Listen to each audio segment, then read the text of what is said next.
Hello friends. दोस्तों, गुस्सा बहुत बुरी चीज़ है ना। कभी कभी छोटी सी बात को लेकर हम किसी से इतनी बहस कर लेते हैं and later on we realise and the guilt comes in कि क्या हमने ज़्यादा रिएक्ट कर दिया। लेकिन उस समय क्या हम ये रियलाइज़ कर पाते हैं कि गुस्से में जो भी हमने उससे कहा या उसे किया, उसका साइड इफ़ेक्ट क्या हुआ, उसका नुकसान कौन झेलेगा। कभी हम गाड़ी चला रहे होते हैं और किसी ने साइड से अगर कट मार दिया या ओवर स्पीडिंग से निकल गया बगल से, तो हम गुस्से में कभी गालियाँ दे देते हैं, कभी चिल्ला देते हैं। तो ये एक सडन रिएक्शन निकलता है किसी के कुछ करने के बाद।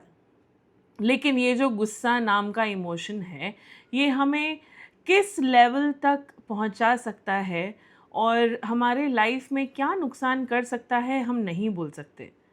ऐसा ही एक इंसिडेंस हुआ डॉक्टर अभिषेक स्वर्णकार के साथ। दोस्तों, किस्सा कुछ ऐसा है कि डॉक्टर स्वर्णकार को अपनी बाइक पार्क करनी थी अपनी सोसाइटी के पार्किंग में। इसी चीज़ को मोंटी नाम के एक शख्स ने अपोज करते हुए कहा कि आप यहाँ अपनी गाड़ी पार्क नहीं कर सकते। डॉक्टर साहब ने जवाब में बहुत ही नॉर्मल टोन में कहा कि अगर तुम मुझे यहाँ पार्क करने से मना करोगे तो मैं तुम्हारी कंप्लेन कर दूंगा। इस बात को लेकर मोंटी नाम के इस शख्स को इतना गुस्सा आया कि अच्छा तू मेरी कंप्लेन करेगा, ऐसा रिएक्ट करके उसने उन्हें धक्का दे दिया जिस वजह से वो ज़मीन पर गिरे। एंड ज़मीन पर गिरने के बाद इसने उसे जो मोंटी नाम का शख्स था उसने डॉक्टर साहब को लात घूंसों से मारा भी। समहाउ जो आसपास के लोग थे उनकी मदद से उन्हें खड़ा किया गया। खड़े होने के बाद वो थोड़ी ही देर में बेहोश होकर फिर ज़मीन पर गिर गए और तुरंत ही उनकी डेथ हो गई।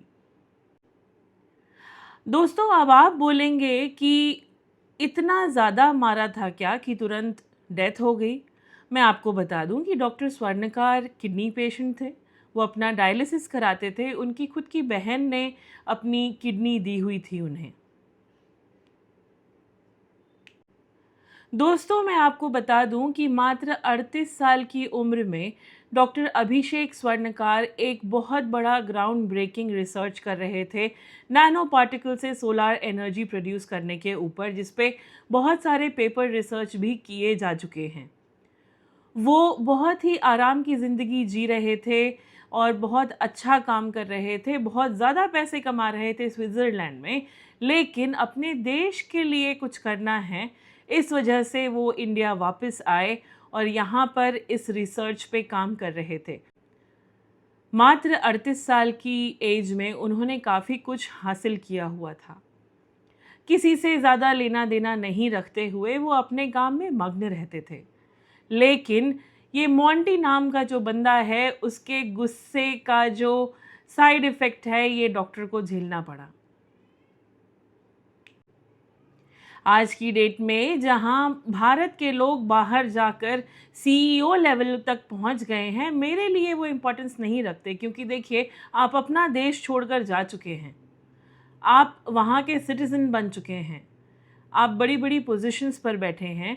लेकिन आप इंडिया का नाम के अलावा आप अपने देश के लिए और क्या कर रहे हैं? At least this doctor came back to India and he was doing a groundbreaking research for his country and he was contributing a lot also. दोस्तों, मोंटी जी को बाद में पछतावा तो ज़रूर हुआ, लेकिन पछताने से क्या होता? हमारे डॉक्टर साहब वापस नहीं आने वाले थे। यहाँ पर मैं आपको ये पूछना चाहूँगी कि हम जो तुरंत रिएक्ट करते हैं या ओवर रिएक्ट करते हैं, गुस्सा जो हमें 0 से 100 तक पहुंचा देता है, कुछ सेकंड में इसका नतीजा हमें बाद में भुगतना पड़ता है। गुस्से को कंट्रोल करने के लिए आई एम श्योर हमें कुछ ना कुछ चीज़ें तो पता ही होंगी, जैसे कि बैक काउंटिंग, ठंडा पानी पीना चाहिए, meditation is one of the best things we can practice to overcome these reckless emotions. तो दोस्तों, गुस्से को कंट्रोल करने के लिए, गुस्से पर काबू पाने के लिए आप क्या करते हैं, मुझे कमेंट्स में लिखकर बताइएगा। आज के लिए इतना ही। Thank you.